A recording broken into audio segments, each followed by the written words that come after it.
What does this little device do? And do you need this as a coffee enthusiast? Does it help you make a better brewed coffee? You might have already encountered YouTubers or Reddit posts where they talk about extraction yield and they have percentages like 18 to 22% being the good range and even trying to chase even more extraction by like 1% more. That is what this can do. It is a refractometer. It is from DiFluid. It is the R2 Extract. To brew really good coffee, you of course have your palate, something that you should always develop when it comes to coffee or anything food related really. This little device, this refractometer, can it help you also brew your coffee? Can it give you additional information? In order to answer that, we need to understand what it can and can't do and how it can or can't help. DiFluid did send this to me for review. It is something that I have been looking to add into my coffee tool set, especially for products that I review that are coffee related that I am able to then back up with some data. They did not pay me for the review and they have no say in the review. In the box, you get the R2 Extract, the refractometer itself. You also get this little leather pouch, you get this little spoon, and you get a little microfiber cloth as well as a USB-C to USB-C cable. This little pouch, I don't find it that great. It can't hold the spoon. I would suggest using it to store it away just so you don't end up accidentally scratching anything like this lens, which would be important, which is why you should always use the microfiber cloth. You're only using water with it, but I would still advise wash it once in a while and you use it just to like flick it around just to make sure there's no particles on there that could possibly scratch the sensor. This spoon is, it's a nice spoon, but I don't really find it that useful. I'm supposed to use this to take your coffee to put in the sample dish. In their tutorial video that I'll link in the description, it is a helpful video by the way, they even show taking the coffee that you're about to test with a blunt syringe. That is something that I wish that they had with this, and that is not something that they provide. I do have some tips and tricks though that I'll cover a little bit later, as well as why you would probably want to use a syringe. Let's start with the materials and specs. This is super tiny, super cute, very lightweight. If you look online for refractometers, you'll see that this is actually very small. It only weighs 36 grams. A lot of refractometers and scientific tools and instruments are actually really big. This is their second device that is a refractometer. Their first one was a little bit bigger and I think not as accurate and also just not as sleek. This is very sleek. You can throw it into a pocket with the pouch just to protect the sensor. It also has an aluminum dish, which according to them is 675% better temperature conductivity, and it does work quite well. I put coffee that was hot. It really got the temperature much more to room temp. It's very surprising how well that worked. There's also a simple color display, some battery, some information, one singular big button that you use to turn it on and off with the long press, and also to zero calibrate and also to test your coffee. It has a precision of plus or minus 0.02% and an accuracy of 0.03%. In terms of accuracy, as a refractometer, I don't have information on that personally, just because I don't have other refractometers to test with. I have seen other people test or mention that they've used other refractometers and that it is very accurate.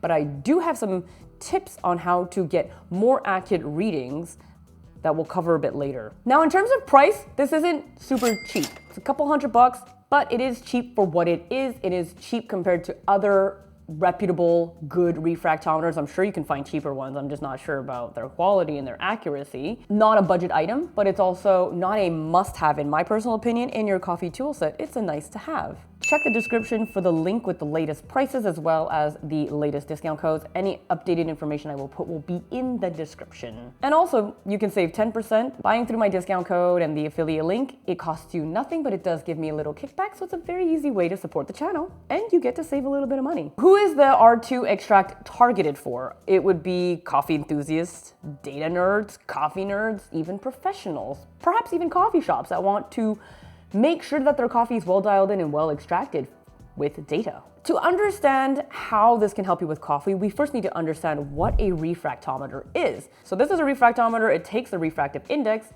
and then it takes that information and it converts it into a TDS percentage, which is what we care about in coffee. And the TDS is total dissolved solubles. You can see it as the strength of your coffee, the concentration of your coffee, the amount of coffee solubles that it has extracted into your cup. The TDS percentage on its own, interesting. There's different ranges for different kinds of drinks that you're making. But where this really becomes more powerful is when you add more information. The DiFluid app, which is free, it comes with it, That's where you would input data like the dose that you're using and the brewed coffee. And it also matters if you're doing pour over or espresso. They have two different tabs for that because you're going to input slightly different information for each. You can also connect their DiFluid scale, and I believe it'll auto-populate all that information for you. So if you don't want to faff around and you don't want to input all the data manually, you can get their product and you would have their entire ecosystem and it would do all of that for you. If you have your own coffee scale and you love it and you don't want to spend more money, great. You can use that. You can manually enter all of the information like dose and your brewed coffee. For pour over, it's going to be a little bit different. You're using the total water that you used for your brew, even if there's some water still in the coffee grounds. For espresso, you're not going to take into account the water that's left in the puck because you're going to measure the coffee that falls into your cup. That is important because based on all that information, that brew coffee water ratio with the TDS percentage will give you your extraction yield. On this device alone, it will give you a refractive index, which you don't really care about because you're mainly caring about the TDS percentage, which is the big number it will display. But to really maximize the data that you're getting, extraction yield is what you want to go for. Let's learn a little bit more about TDS percentage as well as extraction yield percentage. If you can't remember exactly what each of these mean, there actually is a little question mark icon that you can click on the app and it will give you some information. So you don't have to fully remember it, especially if you're not using it all the time or you're still learning. So the TDS percentage, you can see it as the strength of the brew, the concentration of the brew, the amount of actual coffee solubles that you've been able to get out with water to make your coffee. And then the extraction yield will give you an idea of if it's over extracted and under extracted, and then together the TDS percentage and the extraction yield percentage gives you a better holistic view of what's going on in your cup beyond palate, just data point. You'll get a graph on the app. It'll give you a dot of where you sit in the X and Y axis, the Y axis being the TDS percentage, so strong or weak, so like the strength of your brew, the concentration. Along the X axis, you have bitter and sour. And that can help you assess if you want to grind finer or grind coarser. All of that data together, it could actually help you brew a better cup. I would still suggest that you super develop your palate because the numbers give you one indication, but the palate is really ultimately the most important thing that you're chasing. Good tasting coffee. Great, now how do you use it? Well, the first thing that you want to do is probably calibrate it out of the box just to be sure. To do so, you would be using distilled water. You could also use your brew water. When I spoke with DiFluid, they mentioned that you could do that. When I looked online and saw what other people had to say, they also mentioned that. But because it's harder to control, harder to be consistent, and with data you really want in any type of scientific experiment to have the most consistency as possible, especially when you're comparing different data and value points from one to another for, like, let's say the same coffee bag, you really want to remain consistent. So I would just suggest, out of simplicity, distilled water. That's what I did. I bought a giant 4-liter distilled water that it's just for calibrating my refractometer. I don't use this on a daily basis. Calibrating before each use is not a big deal for me. Whenever you do calibrate, it will save it and store it, even if you turn it off, until the next time. To calibrate it, put about 6 drops of water on the sample dish, and then short press, long press. You can also use the app to calibrate and do the same test. It shows 0%, it means, yay, you did it well. It will also record your temperature of the water you're calibrating with. This is important information. The water that you're testing with, as well as the coffee sample test that you'll be using, you want it to be room temperature. Then when you're done, get rid of the water, take a clean microfiber with no dirt or anything on it, and give it a little wipe to dry it out. And then you are ready to test your brew. Depending on the drink that you're making or how old your coffee is, you may have crema. You can choose to take the coffee with the crema or not. Once again, consistency. So pick one, stick to it. I believe it's much simpler to go with no crema and to go underneath the crema layer because it's a lot easier to control than having more or less crema. And that does make a difference because the refractometer is measuring how light is bending through liquid. If you have crema there, you have physical molecule obstacles and it will affect how light bends through it. So making it much easier, no crema. And that is why earlier I mentioned the syringe is helpful because then you can get under the crema layer. If you do not have a syringe, what you could do, use a dropper. I'll link something in the description. If you're like me and you like to reuse, reduce, and recycle as much as possible, you may have some of these already lying around your home.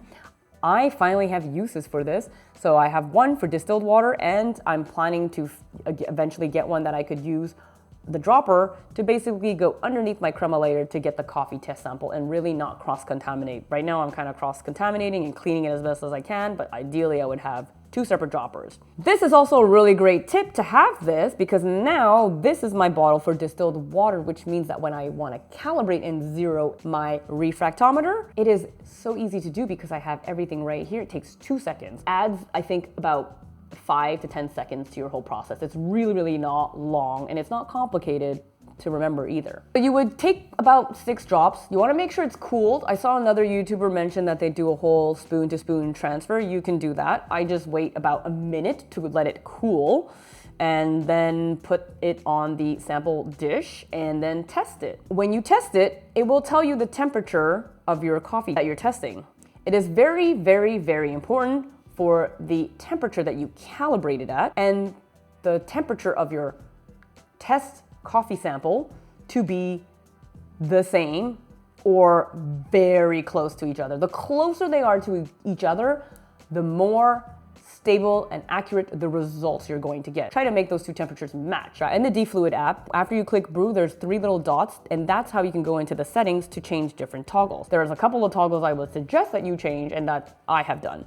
When you do save them, they will be stored on here. Like if you were to use it without the app, you would still have those same settings saved. There's a lot of things on the app I would have improved in terms of UI, but you can get everything you need done on there. I would turn on average test, max it to 10, and I would also turn on advanced temperature view. That will give you the view of your calibrated water test, even if it was done, I don't know, a while ago, but you haven't re-zeroed in, it would be the same one. But either way, like I said, you should probably just zero in each time because the room temperature in your house is likely to change with heating and cooling. And then when you brew your test, it will show you the temperature and you'll be able to easily see those 2 references together. And that will help you achieve the best accuracy possible. I do wish that you would have that information of the advanced temperature view on the device itself. Unfortunately, you do not, and I don't know why they haven't done that, and I hope that they can update that in a firmware perhaps. You do see it on the app when you're brewing and testing. However, when you save that information and you later go back to look at your records in the past, that information is not saved, which I think is very odd. And also in terms of the UI, I found it a little bit odd to be able to view all that information and have to click a little arrow, but it is all there. For one same coffee with the exact same coffee in the sample dish, I ran 4 tests in a row that were mostly averages of 10. I think the first one was like a regular one without the average of 10 because I used the auto feature, which doesn't work with the average of 10. So the auto feature just means that when you put liquid and it detects it, a few seconds later it'll auto test, but doesn't work with the average of 10, so I don't use that personally. You could see that as the temperature changes, so does the readings of the TDS, which is why you want to have it room temperature and match the calibrated water temp as much as possible. Last tests I ran off by 0.1 degrees Celsius from the calibrated temperature. Personally, before I started all this, I was like, oh, this is a lot of a workflow. But now understanding why I'm doing all of these different steps and how important they are, I am less bothered by it. I don't know, maybe it's just me, but when I understand why I'm doing something, especially when it demands a bit more attention, I'm more likely to do it carefully and properly to be able to get the best accuracy and reading possible. I actually don't find the workflow that intense. It's pretty simple. At the end of the day, this is a science experiment. And if you remember anything from chemistry classes, there was a lot of steps that you had to take, even rinsing beakers with the liquid that you're about to use and put in there, like all of that made a difference, right? This is essentially a science tool. Being as consistent as possible is the best way to be able to get the best readings and be able to then use that data in a helpful way. Once you are done with testing, then you can just get rid of the sample coffee test that you have in here, flick it into the sink, and then because this is IP67, you can just run it under your tap water and then take your clean microfiber cloth and wipe it away. Make sure it is clean, that there's no grit or anything that could scratch the sensor, because that's probably gonna screw up your refractometer. At the end of the day, do you really need this? Absolutely not. You do not need this. If you want this, it's a very different thing. It is definitely a nice to have, especially if you're really into the coffee data. It can help you dial in a bit. It can help you push your extractions a little bit, but always palate is still the best way to gauge if your coffee is tasting good at the end of the day, because that's what we really care about, right? It's just like good tasting coffee. This is really fun to be able to get data and understand a little bit further what you're doing, and also just kind of get confirmation if what you are tasting is actually, in terms of data, making sense in terms of, is this actually good coffee? I have moments where I want to record everything and I get super scientific, and then I go on a whole binge of reading different scientific papers and watching different YouTubers and logging all the data and then optimizing everything. And then sometimes I just want to chill and just enjoy my coffee and not deal with any of that. I do pull this out once in a while, and also will be using this in future relevant product reviews that are related to coffee. You know how coffee people can be with all their gear and their whole coffee workflow? This is not even, I find, close to the workflow and the